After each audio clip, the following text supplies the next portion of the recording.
Bom, vamos aí para a questão número 63 do ITA. Na figura, a distância AB é igual à distância AC. Então, qual é o valor do ângulo alfa? Então, olha o desenho que ele coloca para a gente. Ó. Ele fala que esse triângulo é isósceles, né? AB é igual a AC. E ele quer saber a medida do ângulo alfa aqui, ó. Bom, vamos para um outro slide para poder fazer essa resolução. Primeiro, as medidas que ele deu aí, ó. Sabendo que o triângulo é isósceles, a gente vai fazer o seguinte. A gente vai fazer um risco unindo o ponto B a um ponto do lado AC aqui. Para que fazer esse risco? A intenção em fazer esse risco, ó, é você criar um triângulo semelhante aqui, ó. Esse triângulo semelhante que a gente cria aqui, a gente tem que saber que se aqui é 20, os ângulos da base aqui medem 80.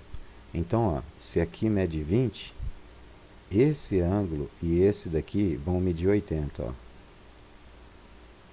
A gente está criando aqui um triângulo isósceles que é semelhante ao triângulo maior.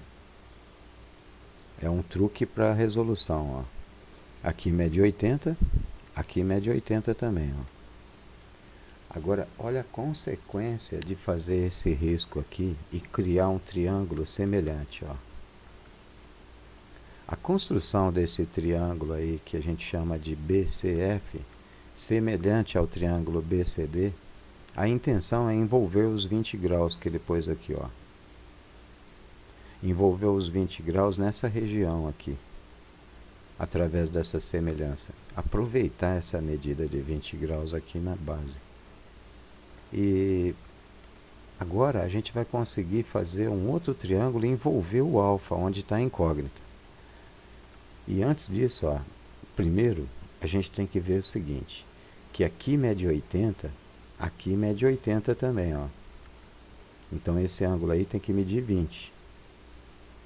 E aí, sabendo que aqui é 80 e aqui é 50, esse ângulo que aparece aqui tem que medir 50 também. Por quê? É porque a soma dos três ângulos aqui do triângulo BDC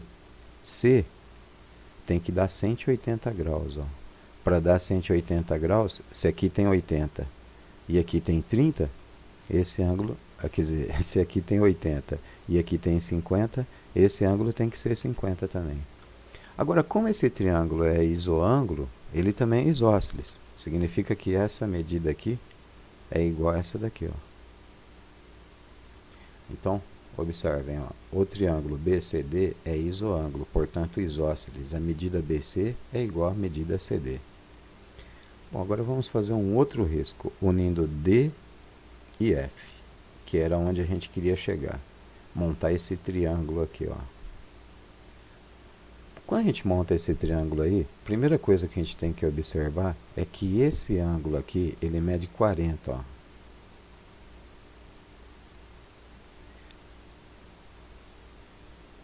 Unindo o ponto F e o ponto D, temos ABDF, que é isósceles, portanto isoângulo. Então, olha só, sabendo que esse ângulo mede 60, esses dois ângulos aqui têm que ser iguais, BDF. Ele é isósceles, então ele é isoângulo. Então aqui tem que medir 60 e aqui 60 também. Ó. Aí, para que aqui tenha 60 e aqui 60 também, para completar 180 no BDF. Ó. Aqui tem 60, falta 120, 120, metade para cá, metade para cá. Então, 60 para cada um. Aí, como todos eles medem 60, esse triângulo é, na verdade, equilátero. Então, o triângulo BDF revela-se equiângulo, portanto, equilátero. Agora, a gente tem que ver que o triângulo BDF, ele é BFE, ele é isoângulo, portanto, ele é isósceles. BFE, por que ele é isoângulo? Olha só. quando a gente calcula aí, ó, a medida desse ângulo aqui, ó,